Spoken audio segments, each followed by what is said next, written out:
صدق اللہ العظیم. یہ ابتدائی 5 آیات ہیں. آغاز ہوتا ہے الف لام میم. یہ حروف مقطعات کہلاتے ہیں، یعنی قطع کیے ہوئے، ٹکڑے ٹکڑے، الگ الگ، علیحدہ علیحدہ حروف.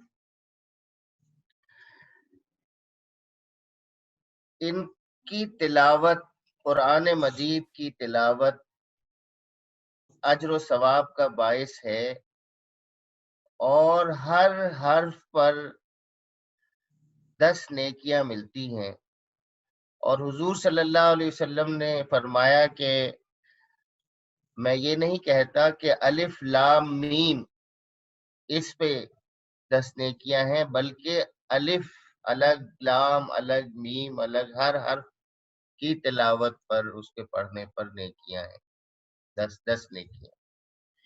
تو ایک تو معاملہ ہے اس کی تلاوت کے اجر و ثواب کا. اب یہ بعض صورتوں کے آغاز میں ملتے ہیں ہمیں، جیسے الف لام میم، الف لام را، الف، اس کے علاوہ مختلف 7-8 جگہوں پر ملتے ہیں. یہ الفاظ کیا معنی رکھتے ہیں، یہ صحابہ نے نہیں پوچھا کبھی حضور صلی اللہ علیہ وسلم سے، اس لیے اس کے معنی ہم تک نہیں پہنچے. یہ اس بات کی بھی دلیل ہے کہ حضور صلی اللہ علیہ وسلم سے صحابہ نے جو کچھ پوچھا اور حضور صلی اللہ علیہ وسلم نے جو کچھ بتایا، مستند حوالوں سے وہی کچھ ہم تک پہنچا ہے، اس کے علاوہ نہیں. اب یہ یہاں کیوں ہے، اس کی بحث میں جانے کی ضرورت نہیں، اس لیے کہ قرآن مجید ہمیں ہدایت کے لیے ملا ہے، اور ان الفاظ کے معنی اور مفاہیم چونکہ حضور صلی اللہ علیہ وسلم نے نہیں پوچھے، صحابہ کرام نے نہیں پوچھے، اور حضور صلی اللہ علیہ وسلم نے نہیں بتائے، اس کا صاف مطلب یہ ہے کہ ان الفاظ کے معنی کو جاننے سے انسانی ہدایت کے ہونے نہ ہونے سے کوئی فرق نہیں پڑتا. اس لیے اس کی کھوج میں پڑھنا اور اس کے بارے میں وقت صرف کرنا یہ زیادتی ہوگی، مناسب نہیں ہے. لیکن بہت سے لوگ اس کی کھوج میں پڑے رہتے ہیں، وہ ظاہر ہے کہ اپنی علمیت کے اظہار کا ہی اس سے فائدہ اٹھا سکتے ہیں، اس کے علاوہ اور کچھ نہیں. عربوں میں یہ رواج تھا، شاعری ان کے ہاں بڑے فخر کی چیز سمجھی جاتی تھی، اور کسی خاندان میں کسی شاعر کا ہونا یہ بڑے فخر کا باعث ہوتا تھا. وہ شعر کو سمجھتے بھی تھے، اور شاعری کی مختلف اصناف ان کے یہاں ہوتی تھی. وہ اپنے کلام کے آغاز میں اس طرح حروف مقطعات، الگ الگ الفاظ سے شروع کرتے. تو ہم یہ کہہ سکتے ہیں کہ عربوں کے ہاں یہ رواج تھا کلام کے آغاز میں الفاظ کو الگ الگ پیش کرنا. ایک اور بات ہے کہ آج انسان نے یہ جان لیا ہے کہ اس کا جو جسم ہے اس میں کتنا فاسفورس ہے، کتنا آئرن ہے، کتنا تانبا ہے، اور بہت ساری چیزیں پورا تجزیہ کر کے اس نے یہ جان لیا ہے. تو کیا ایسا ممکن ہے کہ کوئی وہ اجزاء اسی مخصوص مقدار میں جمع کرے اور اس کے بعد انسان تخلیق کر لے؟ ایسا نہیں ہے نا. انسان اس بات سے عاجز ہے کہ وہ کاربن اور آئرن اور تانبا اور فاسفورس اور گندھک اور وہ سارے اجزاء کو شامل کر کے ایک جیتا جاگتا انسان بنا لے. اسی طرح سے انسانی زبان ہے، وہ زبان مختلف حروف کا مجموعہ ہے، جیسے الف لام میم صاد، الف لام میم را. ان الفاظ سے مل کر جو زبان بنتی ہے وہ زبان آپ دیکھ لیجئے، اور یہ کلام جو اللہ کا کلام ہے، قرآن مجید ہے، اس کو دیکھ لیجئے. جس طرح سے انسانی اجزائے ترکیبی کو جمع کر کے ایک انسان نہیں بنایا جا سکتا، اسی طرح سے الفاظ کو جمع جوڑ کر کے کوئی اللہ کے کلام جیسا کلام نہیں بنا سکتا. یہ چیلنج قرآن مجید نے بار بار دیا ہے. تو اس طرح سے اگر ہم دیکھیں تو یہ بات یہاں پہ ہمیں سمجھ آتی ہے کہ الف لام میم یہ الگ الگ گو کے الفاظ ہیں، لیکن انسان اسی طرح کے الفاظ سے ایسا کلام بنانے سے عاجز ہے. اور آج ہم زبان پہ، لسانیات پہ جتنی تحقیق کر رہے ہیں، ہو سکتا ہے کہ ہم بہت کچھ آگے چل کے جان جائیں، کیونکہ یہ الفاظ اب مختلف صداؤں کا نام ہے. بیسیکلی مختلف صدائیں ہیں. اچھا، یہ جو صدائیں ہیں، اس وقت اس کی تحقیقات سے اندازہ یہ ہوتا ہے کہ یہ تمام انسانوں میں تقریباً ایک جیسی ہیں، یہ کافی مشترک ہیں. ابھی آگے چل کے ہو سکتا ہے کہ ایک ایسی زبان کی تفہیم ہو جائے جو مختلف صداؤں کے ذریعے سے تشکیل پاتی ہیں. چونکہ یہ زبانیں، تو ان تمام صداؤں کی تفہیم ہو جائے کسی مرحلے پر آ کر، اور تمام انسان ان کو ان صداؤں کے ذریعے سے سمجھ سکیں بغیر کسی ترجمے کے. یہ آگے جا کے آپ کی ممکن آواز ہے. تو ہو سکتا ہے کہ بہت کچھ الفاظ اور چیزیں سمجھ میں آ رہی ہیں، لیکن وہ آگے کی بات ہے. اس سے آگے ارشاد ہوا ذالک الکتاب، بے شک یہ اللہ کی کتاب ہے. ذالک الکتاب لا ریب، اس میں کوئی شک نہیں. لا ریب فی، اس میں کوئی شک نہیں. اس بات میں کوئی شک نہیں کہ یہ اللہ کی کتاب ہے، اور اس بات میں بھی کوئی شک نہیں کہ اس میں جو کچھ بیان کیا گیا ہے وہ شک اور شبہ سے بالاتر ہے. وہی صداقت ہے اور مسلمہ صداقت ہے. اب یہ اللہ کی کتاب ہے، اس میں کوئی شک نہیں. اس کو ثابت کرنے کے لیے حضرت محمد صلی اللہ علیہ وسلم کی پوری زندگی گواہ کے طور پر ہے کہ 40 سالہ زندگی آپ کی کیسی تھی. آپ کی 40 سالہ زندگی میں ہمیں لکھنے پڑھنے کا کوئی بھی ثبوت نہیں ملتا، کوئی ذرا سا بھی شائبہ نہیں ملتا.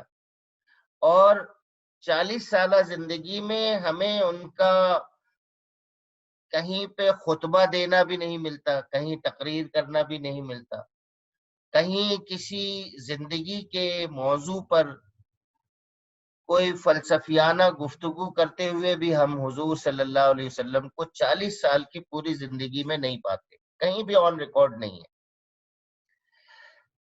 جبکہ اچانک 40 سال کے بعد وہ اس بات کا اعلان کرتے ہیں کہ مجھ پر براہ راست ایک کلام نازل ہوتا ہے.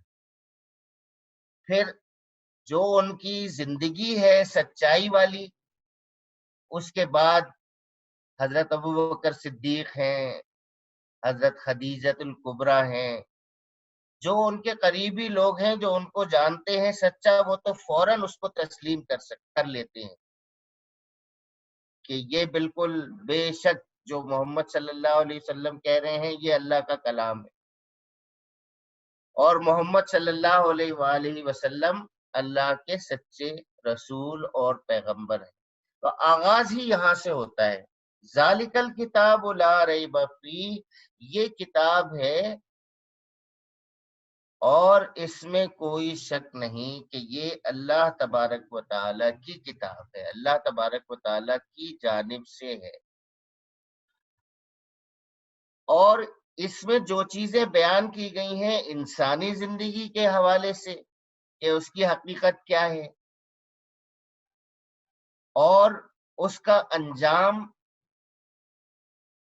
کیا ہوگا، اس کو کس طرح کی زندگی گزارنی چاہیے، کس طرح کی زندگی اگر وہ گزارتا ہے تو زمین پر امن، سکون، چین اور خوشحالی ہوگی، کس طرح کی زندگی وہ گزارتا ہے تو زمین پر فساد ہوگا، کس طرح کی زندگی وہ گزارتا ہے تو اس دنیا کے بعد جو دوسری دنیا ہے اس میں وہ انعامات اور اکرامات کا مستحق قرار پائے گا، اور کس طرح کی زندگی وہ گزارتا ہے کہ جس کے بعد وہ سزا کا مستحق اور ابداً آخری دم تک جہنم کا مستحق بن جائے گا۔ ان میں جتنی بھی چیزیں ہیں ان میں کوئی شک نہیں۔ اس کتاب میں ایمان و یقین سے متعلق باتیں ہیں جو بڑی روشن دلائل کے ساتھ ہیں۔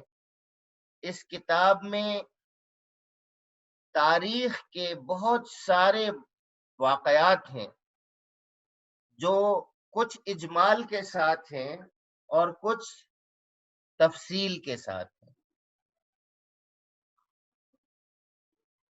ان میں بھی کوئی شک نہیں، جو انسانی تاریخ اگر سمجھنا چاہے کہ انسان اپنے آغاز سے آج تک اس نے کس طرح کی زندگی گزاری ہے اور کس طرح کے نشیب و فراز اس کی زندگی میں آئے ہیں، انسان کی ترقی کے مدارج کا اگر وہ تحقیق کرنا چاہے تو بے شک و شبہ اگر وہ اس کتاب کی اسٹڈی کر لے تو وہ سمجھ جائے گا، جان جائے گا کہ آغاز سے آج تک انسان نے انفرادی اور اجتماعی طور پر کس طرح سے ترقی کے مختلف مدارج طے کیے ہیں اور کس کس دور میں اس نے کہاں کہاں غلطیاں کی ہیں اور اس کو کیا